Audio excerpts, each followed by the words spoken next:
সাহাবীর মধ্য থেকে একজন প্রশ্ন করে বসলেন, ওগো আল্লাহর নবী সাল্লাল্লাহু আলাইহি ওয়াসাল্লাম, কলবটা আবার কি জিনিস? এটা কোথায় থাকে? এটার কাজ কি? আল্লাহ রাসূল সাল্লাল্লাহু আলাইহি ওয়াসাল্লাম বললেন, এটার কাজ হচ্ছে মানুষকে কন্ট্রোল করা। যখন মানুষ এটার মধ্যে মেহনত করে আর এই কলবটা ভালো হয়ে যায়, তখন মানুষের গোটা দেহটা ভালো হয়ে যায়। মানুষের কলবের মধ্যে যখন তাকওয়া এসে পড়ে, আল্লাহ তাআলার ভয় নামক দৌলত এসে পড়ে, তখন মানুষের গোটা দেহটা ভালো হয়ে যায়। আর যখন এটা নষ্ট হয়ে যায়, মানুষ খারাপ দিকে অগ্রসর হতে পারে। সাহাবায়ে কেরাম রাদিয়াল্লাহু তাআলা আনহুমদের মধ্য থেকে একজন বললেন, ওগো আল্লাহর নবী, তাকওয়া কি জিনিস? এটা কোথায় থাকে?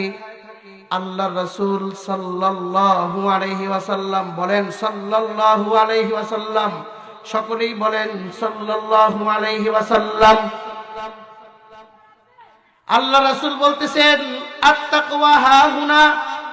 আল্লাহ রাসূল শাহাদাত আঙ্গুলের ইশারা করে বাম দুধের নিচে আল্লাহ রাসূল ইশারা করে বলতেছেন, আত-তাকওয়া হাহুনা, আত-তাকওয়া হাহুনা। তাকওয়া অন্তরের ব্যাপার। তাকওয়াটা এইখানে থাকে। যখন একটা মানুষের মধ্যে তাকওয়া এসে যায়, তখন মানুষটার পক্ষে গুনাহ করা অসম্ভব হয়ে পড়ে। এক বুজুর্গ তার খলিফাদের মধ্যে, তার মুরিদানদের মধ্যে এক বুজুর্গ পরীক্ষা করার জন্য কার ভিতরে আল্লাহ তাআলার পরিপূর্ণ তাকওয়া এসেছে, কার ভিতরে আল্লাহ তাআলার পরিপূর্ণ ভয় ঢুকেছে, এতদিনের মেহনতে কার অন্তর পরিশুদ্ধ হয়েছে, এতদিনের তাজকিয়ায় কার অন্তরটা ইসলাহ হয়েছে।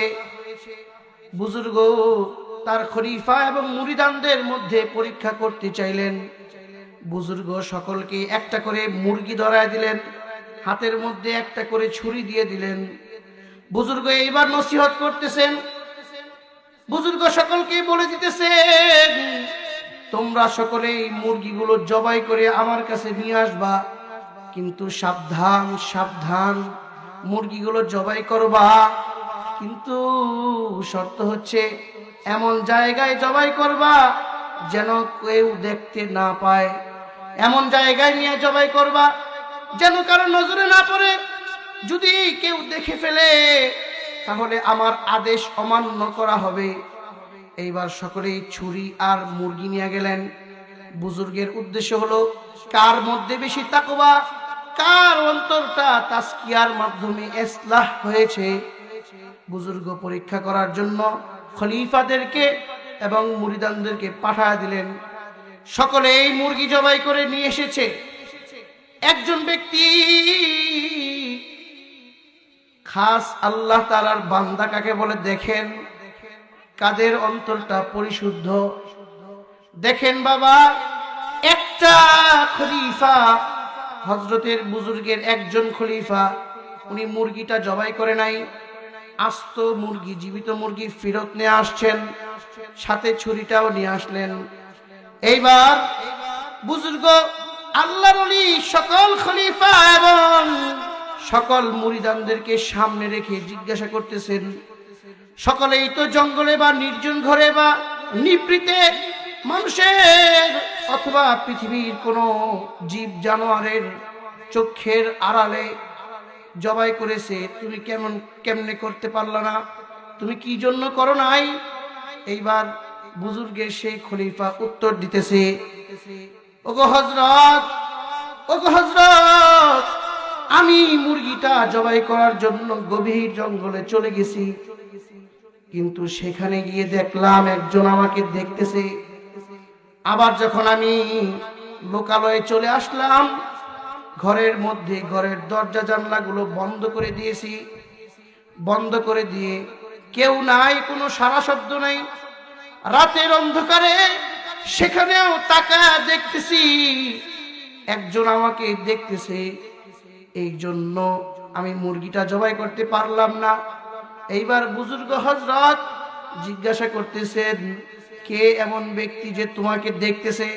তুমি জঙ্গলে যাও আর ঘরে থাকো, লোকালয়ে থাকো, অথবা অন্য কোনো জায়গায় নির্জনে থাকো, এমন ব্যক্তি কে যে সব সময় তোমার সাথে আছে? এইবার ওই লোকটা বলতেছে, ওগো বুজুর্গ, আল্লাহর ওলি, শুনে রাখেন, আমি যেইখানে যাই আল্লাহ আমার সাথে আছে।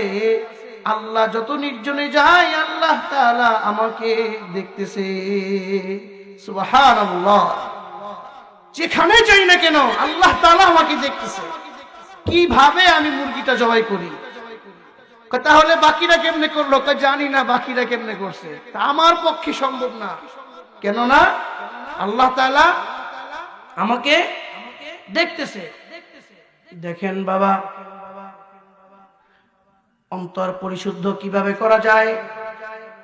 যদি অন্তর পরিশুদ্ধ না হয় তাহলে কোনো ইবাদত আল্লাহ তাআলার দরবারে সহজে কবুল হবে না।